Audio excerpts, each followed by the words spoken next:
There is no question that in the pantheon of comic geniuses, Peter Sellers was one of its greatest talents, but he could also be one of its greatest monsters. Racked by self-doubt and perfectionism, he regularly took out his crippling insecurities on those nearest and dearest to him. Sellers was born in the proverbial trunk in 1925 to a family of entertainers. By the age of 5, he was already treading the boards, appearing at London's Windmill Theatre with his mother Peg in a show called Splash Me. His early grounding saw him acquire a range of skills, including dancing, drumming, and playing the ukulele. But it was as a brilliantly gifted character actor with a seemingly endless range of comic voices and personas that he really stood out. It was the Goon Show that brought Sellers to the masses. The groundbreaking anarchic radio show ran from 1951 to 1960 and made huge stars out of its 3 principal cast members, Sellers, Spike Milligan, and Harry Seacombe. Hilarious and surreal, its influence on British comedy was profound and lasting. But for the multi-talented Sellers, success was a double-edged sword. Professionally hailed for his masterful characterizations in The Goon Show and movies like I'm All Right, Jack, The Lady Killers, and Being There, his private life was less certain. He married 4 times, proposing to his second wife, Swedish starlet Britt Ekland, after seeing her photograph in a newspaper. They married after a whirlwind courtship in 1964.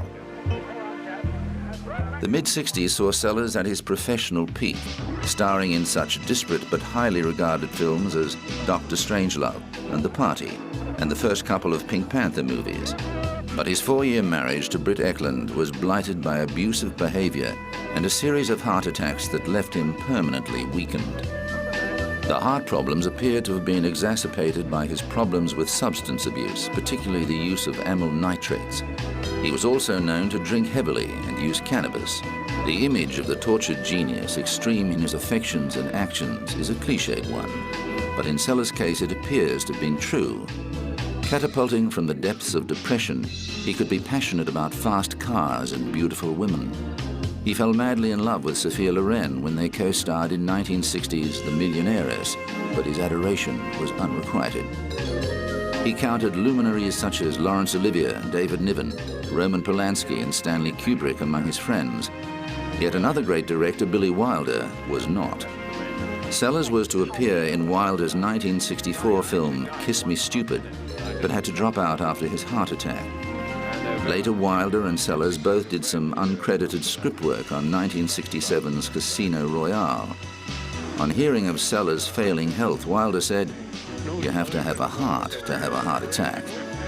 Sellers became engaged to Liza Minnelli in 1973, but ended the relationship after she pulled his wig off in jest. I've been a fan for a long time, Peter. He's the only one I think he's one of very few people in this industry that takes chances, you see.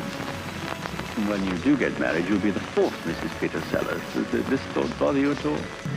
Oh, no. 4 is my lucky number, my dear. It actually, You're obviously not disillusioned with the state of matrimony. The only time I won anything on roulette was when I bet on 4. Well, that's it, then. 4. Sellers eventually died from a massive heart attack at the age of 54.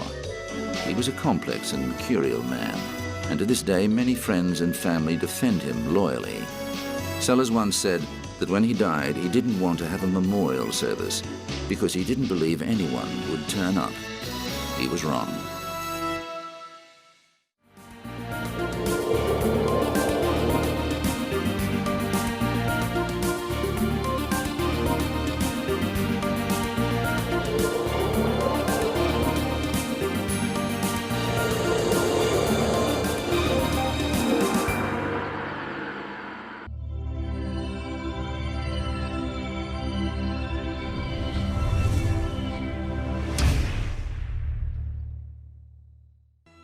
Three, two, one.